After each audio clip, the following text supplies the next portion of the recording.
जब धर्मदास जी बहुत व्याकुल हो गए थे, धर्मदास जी को आप खूब समझते होंगे, धर्मदास जी, आदरणीय धर्मदास साहिब जी एक बहुत ही पुण्यकर्मी प्राणी थे। और विचार करो पुण्यात्माओं, जिसके साथ भगवान रहे, साथ साथ फिरे, उससे पुण्यात्मा कौन होगा? साथ रहे, लेकिन हम समझ नहीं सक पाए, क्योंकि परमात्मा कहते मैं रोवत हूँ सृष्टि को, सृष्टि रोए मोहे। और गरीबदास इस योग को समझ नहीं सकता कोई। धर्मदास जी के साथ भगवान रहे और ऐसे ऐसे लीला करके दिखाई जो भगवान ही कर सकता और कर ही नहीं सकता, और फिर भी बुद्धि काम ना करी। धर्मदास जी की आंखों देख भी आ कि वहाँ से सचमुच ये परमात्मा है, हमारे ऊपर इतना प्रेशर है, उसके बाद भी मोहवश इतना अंधा हो गया।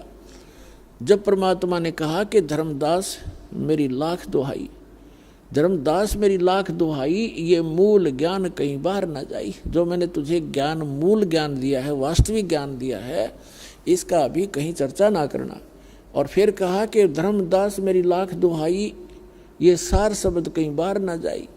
सार शब्द बार जो पढ़ी बिचली पीढ़ी हंस नी तरही। अब धर्मदास जी को परमात्मा ने बताया कि ये ज्ञान और ये नाम जो तीनों मंत्र हैं, सतनाम और सारनाम, ये तीन मंत्र का एक जाप बन जाता है। ये आप किसी को नहीं बताना, खुद मंत्र जाप कर ले और इससे मोक्ष होगा। इसके बगैर मोक्ष नहीं हो सकता प्राणी का, अधिकारी संत से प्राप्त लेना पड़ेगा। अपने आत्माओं, जब धर्मदास जी ने ये भी देख लिया कि समर्थ है ये तेरे साथ खड़ा, सतलोक में भी देख आए, वापस आ लिए, फिर भी उसके मन में मोह इतना छा गया, रोने लग गया बैठ के। परमात्मा ने कहा क्यों मायूस हो गया भाई भगत?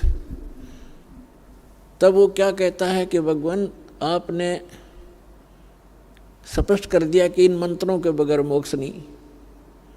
ये जो मंत्र आप बता रहे हो, सतनाम और ये सारनाम, ये तीन मंत्र का जाप है, इसके बगैर मोक्ष नहीं। और ये मेरे बच्चे, आपने मेरे को 42 पीढ़ी का जो है ना वरदान दे दिया, 42 पीढ़ी मेरा वंश चलेगा, तो मेरे बच्चे पार कैसे होंगे?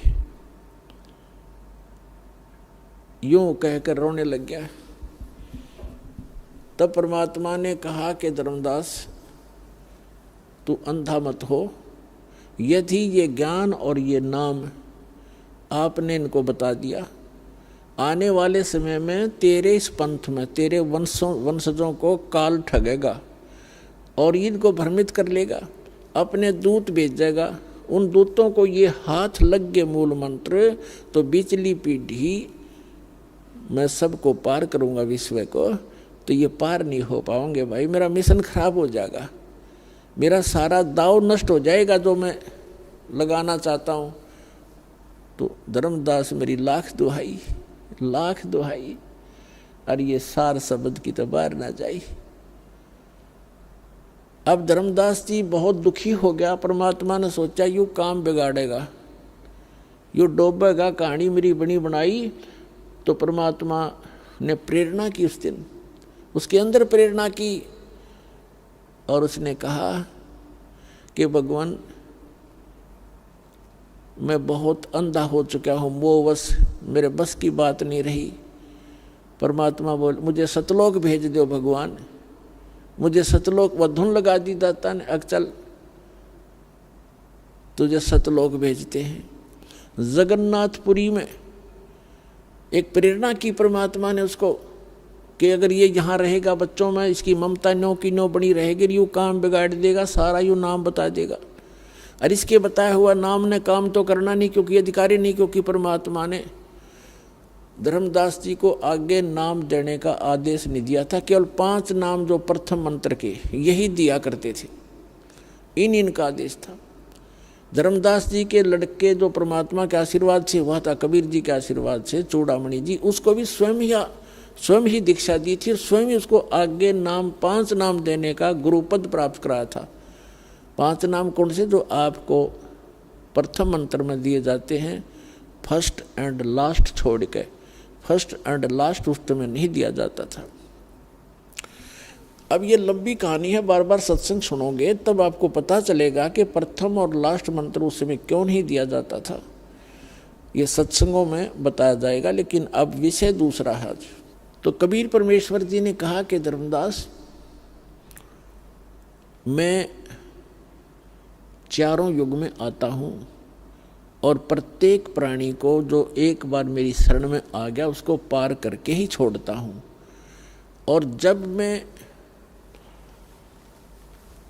एक बार जब समुद्र ने जगन्नाथ के मंदिर को बनने नहीं दिया था, ईर्ष्यावश 6 बार उसका 5 बार उसको ख़त्म कर दिया था, बने बनाए मंदिर को, जगन्नाथपुरी के मंदिर को, तो उस समय मैंने स्वयं आकर के एक संत रूप धारण करके और वहाँ बैठा था समुद्र के किनारे, और समुद्र ऐसे उठ कर रहा था, 40 फुट के करीब ऊंचा उठ के ऐसे पूरा पहाड़ की तरह आगे को बढ़ रहा था। जैसे साइक्लोन आ जाती है, समुद्री तूफान बोलते हैं, वो सब कुछ तहस नहस कर देता है। तो मैंने ऐसे कर दिया था, मेरी शक्ति के सामने समुद्र वहीं का वहीं जाम हो गया था, एज इट इज। और फिर विपर रूप धारण करके समुद्र का देव आया था, उसने मुझसे याचना की कि मैं समुद्र तोड़ने जा रहा हूँ, मुझे जाने दे। तब मैंने उससे कहा कि मंदिर तोड़ने जा रहा हूँ, मुझे जाने दे। तो मैंने उसको भाई कह दिया था कि अब तू इधर नहीं जा सकता समुद्र, मैंने राजा को वचन दे दिया है जो मंदिर बनवा रहा है, आप जा सकते हैं। कहने का भाव ये है कि धर्मदास जी को ये प्रेरणा करनी थी परमात्मा ने कि भाई ताकि ये यहाँ से निकले। तो धर्मदास जी कहने लगे, जी वो स्थान अब भी है जहाँ आपने ये समुद्र रोका था। परमात्मा ने कहा कि हाँ अब भी है, मैं देखना चाहता हूँ महाराज, मुझे दिखा दो। परमात्मा चाहो थे कि यहाँ से निकले इस गंध से। अब वहाँ जाने में यानी बांधवगढ़ से और उड़ीसा जाने के लिए चल पड़े, 3-4 दिन में पहुँचे, जा कर के पैदल चल पड़े। अब वहाँ जा कर के परमात्मा ने ज्ञान दिया उसको, नए सिरे से समझाया कि भले आदमी कहाँ से आया था तू, क्या ये वंशज तेरे साथ रहेंगे? आज ये यहाँ जन्मे हैं, चलो कल इसकी मृत्यु होगी, बनमाने जाके नाइजीरिया में जन्म ले लें, तेरे कहाँ से हो गए भले आदमी? एक लेवा एक देवाद उत्तम, जैसे सुखदेव ऋषि ने अपने पिता व्यास जी से कहा था कि एक लेवा एक देवाद उत्तम, कोई किसी का पिता नहीं पुतम, ऋण संबंध जुड़ा एक ठाठा, अंश में सब 12 बाटा। आज तेरे परिवार है, कल पता नहीं कहाँ जन्म लेंगे। और वो कहाँ है आज? कोई मुसलमान के घर जन्म है, किसी का ईसाई के घर जन्म है, किसी के घर जन्म है, और आज वो तेरे घर आ रहे हैं। उसके बाद आपका संस्कार पूरा करके कोई कहीं जाएगा, कोई कहीं जाएगा, 12 बाट हो जाएंगे। तो समझा नहीं, इतना सारा बन तेरे साथ 50 साल हो गए माथा मारते ने, और तू वहीं का वहीं खड़ा है। जब इतनी दूर पहुंच गया, जब यहाँ से और वहाँ जब ये ज्ञान नए सिरे से सुना तो पहले भी करता, लेकिन 10-20 बार सत्संग ने सुनकर ये मन पक जाता है। और न्यू सोचा बस मैंने सब कुछ ज्ञान हो गया, खाक ज्ञान हो गया। इस ज्ञान को तो अंतिम सांस तक आधार बनाना पड़ेगा, सत्संग सुनते रहना पड़ेगा। 4 बात सीख कर वक्ता बन गए, यहाँ से सुनकर आप कहने लगे, बताने लगे, क्योंकि ये ऐसा ज्ञान है, इस ज्ञान को सुनकर आम आदमी प्रशंसा करने लग जाएगा, और वह फिर उसको वो प्रशंसा ले डूबेगी प्राणी को। तो यह प्रभुता की भूख भी जीव का नाश का कारण बन जाती है। धर्मदास ने सोच बैठा था मैंने सारा ज्ञान हो गया, वहाँ जाकर पता चला, कहने लगा जी मैं तो वहीं खड़ा था जहाँ से चला था, आपने मेरी आँख खोल दी भगवान। हे परमात्मा मुझे यहाँ से भेज दो, न मैं भी इस दलदल में फिर फंसूंगा। तब धर्मदास जी ने जीवित समाधि ली वहाँ पर कि मन्नत भेज दो दाता। परमात्मा बोले ठीक है, बैठ इस गुफा में। आगे पत्थर ला दिया, वो तो मालिक ने भेजना ही था, भेज दी उसकी आत्मा। उससे पहले धर्मदास जी को संतुष्ट किया, कहा कि भाई देखो धर्मदास जी को फिर भी रह कर बातें याद आव थी, अगर जी दया करियो आप। तो परमात्मा ने कहा था कि धर्मदास जी ने कहा कि भगवान आप कह रहे हो कि बिचली पीढ़ी जब आवेगी, कलयुग 5505 बीत जाएगा, 5505 वर्ष, उस समय बिचली पीढ़ी का समय होगा, तब ये जीव पार होंगे। तब धर्मदास जी ने कहा कि परमात्मा आज तो आप बता रहे हो कि कलयुग डे बाय डे बिगड़ेगी बात सारी, दिन प्रतिदिन लोगों की वृत्ति खराब होती जाएगी कलयुग में, और जब घोर कलयुग आओगा तब तो सब लुटेरे हो जाएंगे, शराबी कवाबी हो जाएंगे। तो परमात्मा 600-500 वर्ष पहले आगे जब ये समय आएगा, उस समय तो लोग और ज़्यादा बिगड़ जाएंगे, तब कैसे पार होंगे वो, और मेरे वंशज कैसे पार होंगे। तब परमेश्वर कबीर जी ने कहा था कि भाई ये 12 पंथ चलेंगे काल के, और 12वां पंथ गरीबदास का होगा, और उस गरीबदास के द्वारा मैं अपनी महिमा की वाणी पुनः प्रकट कराऊंगा, और उस गरीबदास वाले पंथ में आगे चल के धर्मदास मैं स्वयं आऊँगा, और मैं फिर उनको सबको पार करूँगा। बेशक किसी की कैसी ही वृत्ति हो जाएगी, क्योंकि बगैर ज्ञान के तो आत्मा ये जीव गलती पे गलती करता ही रहता है। जब इसको ज्ञान हो जाएगा फिर ये हाथ भी नहीं लाओगा उन बुराइयों को जो भक्ति बाधक होंगी।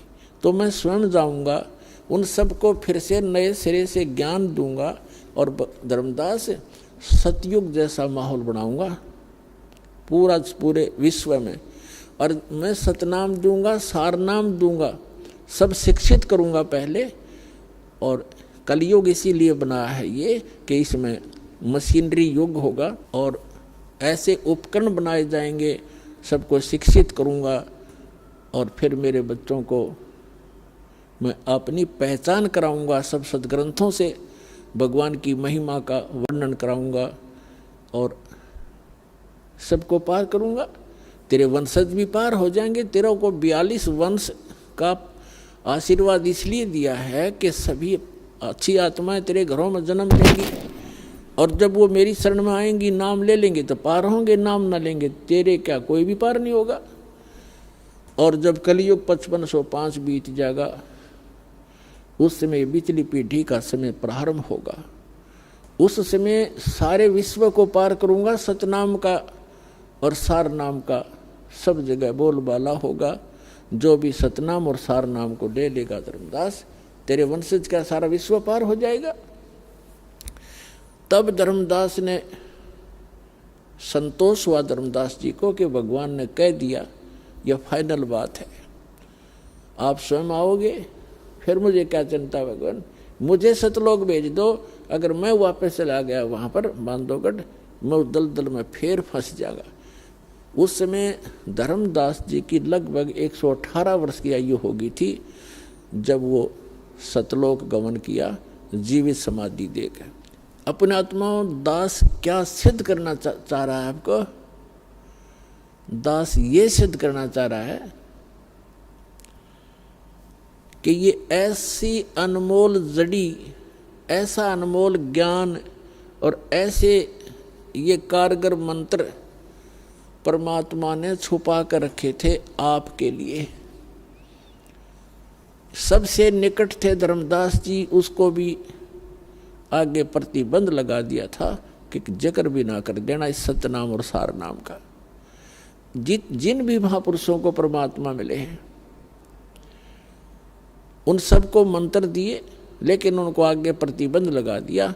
और वो पक्के दृढ़ भगत थे, जो गुरु जी ने कह दिया फाइनल है, संसार कहीं जाओ, जो गुरु जी का आदेश है वो सिरोधार्य है, सारा संसार एक तरफ और वचन गुरु का एक तरफ। वो ऐसे महापुरुष थे, तभी तो उनको सचखंड ले गए, वापस ले आए, और फिर उनको साथ रहे और भक्ति करो बच्चा, तुम्हें सर्व सुख भी दूंगा, सतलोक ले चलूंगा।